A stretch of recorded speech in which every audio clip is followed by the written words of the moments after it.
आपने तो कई क्रिकेटर्स को ग्रूम किया है, पिक किया है।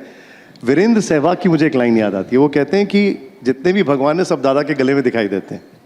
क्योंकि उसको बोलना पड़ता था कि वीरू थोड़ा डिफेंस भी कर ले क्योंकि जब भी वो बैटिंग करने जाते थे, मैं पहला कप्तान होगा किसी खिलाड़ी को वनडे क्रिकेट में। वीरू तब टेस्ट क्रिकेट और वनडे क्रिकेट था, T20 क्रिकेट तब शुरू नहीं हुई थी, और वीरू बहुत बड़ा प्लेयर था इंडिया के लिए। मैं सब जगह कहता हूँ कि गावस्कर के बाद सबसे बड़ा ओपनर है वीरेंद्र सहवाग।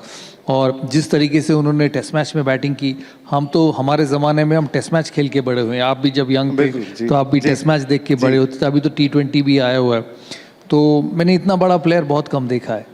तो मैं वनडे में जब वो खेलता था तो शायद मैं एक ही कप्तान होगा, वो ओपन करते थे कभी कभी मेरे साथ, कभी सचिन के साथ। तो मैं जाके बोलता था उनको कि वीरू थोड़ा डिफेंस कर ले, वनडे क्रिकेट में थोड़ा सा डिफेंस कर ले, कि इतना मारते थे वो।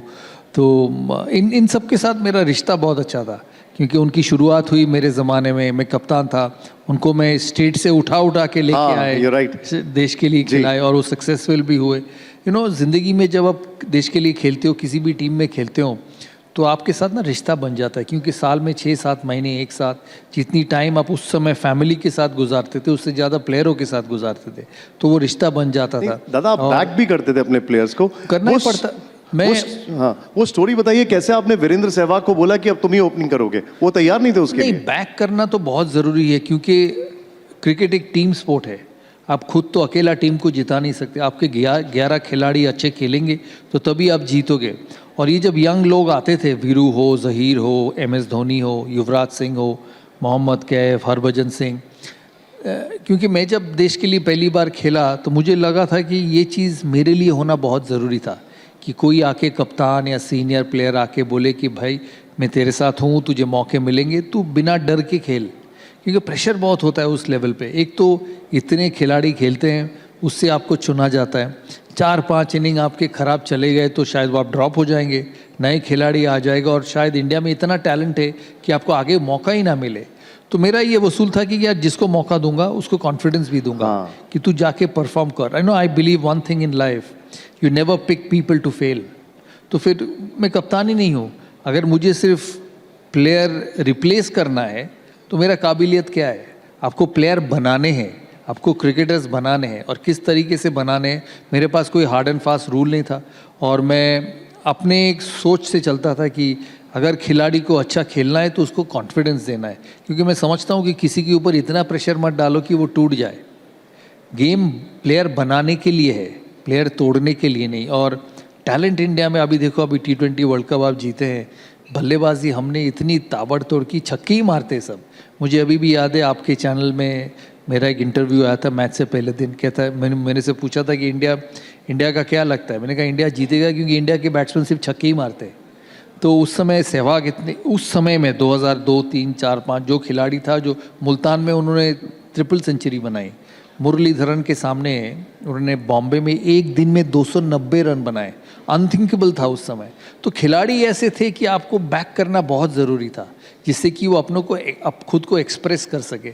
मैं बिलीव करता हूँ कि अगर आप लीडर है, अगर आप कैप्टन है, तो आपके साथ जो आपकी कोलीग्स है, जो आपके साथ काम करते हैं, आपके साथ खेलते हैं, उनको आपको ऐसा प्लेटफॉर्म देना चाहिए जहाँ वो एक्सप्रेस करे अपने आप को, रिस्ट्रिक्ट ना करे, ये डर से ना खेले। क्योंकि मेरे दिमाग में ये था कि गेम में हार जीत होती रहती है, हारेंगे लेकिन जीतेंगे भी।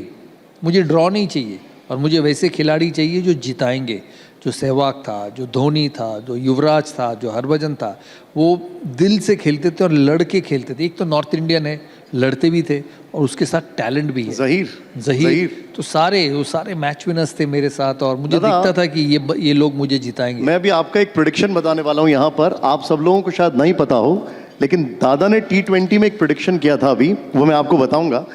लेकिन दादा, अगर अभी की जो T20 है, सपोज करिए इसमें कुछ आपको सिलेक्शन में कुछ चेंज करना है, कुछ इधर उधर करना है, आपकी चॉइस क्या होगा?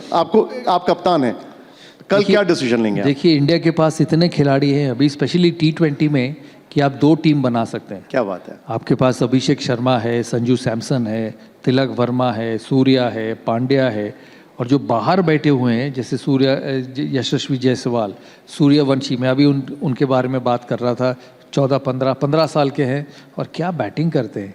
आपके पास ऋषभ पंत है जिसको मौका ही नहीं मिलता, श्रेयस अय्यर को मौका नहीं मिलता।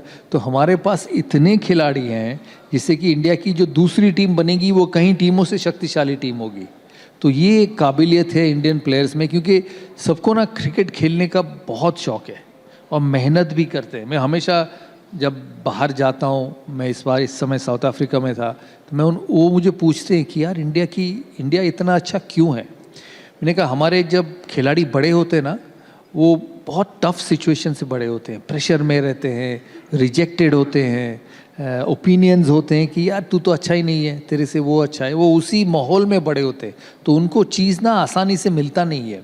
इंडिया में मौका मिला तो आसानी से नहीं मिलता, अगर मौका मिला तो एक लेवल पे परफॉर्म करना है, क्योंकि आपके जो पिछले प्रेडिसेसर्स थे वो एक लेवल पे परफॉर्म किए, तो उनको वो हार्ड ग्राइंड से बड़ा होना पड़ता है जिससे कि वो टफ बन जाते हैं और इसीलिए वो अच्छे खिलाड़ी बनते हैं, because their upbringing is very very tough and उससे they become strong, they become mentally tougher and physically stronger. कि करना ही है, कि मेरे पास नहीं करने के अलावा और कोई चारा ही नहीं है अगर मुझे क्रिकेट खेलना है तो इसीलिए मैं समझता हूँ हमारे पास जो खिलाड़ी, अभी आईपीएल शुरू होगा, आईपीएल में आप इतनी टैलेंट देखेंगे जिससे कि इंडिया की 2 टीम बन सकते हैं और इंडिया की ये क्रिकेट की डोमिनेंस बहुत समय तक चलेगा।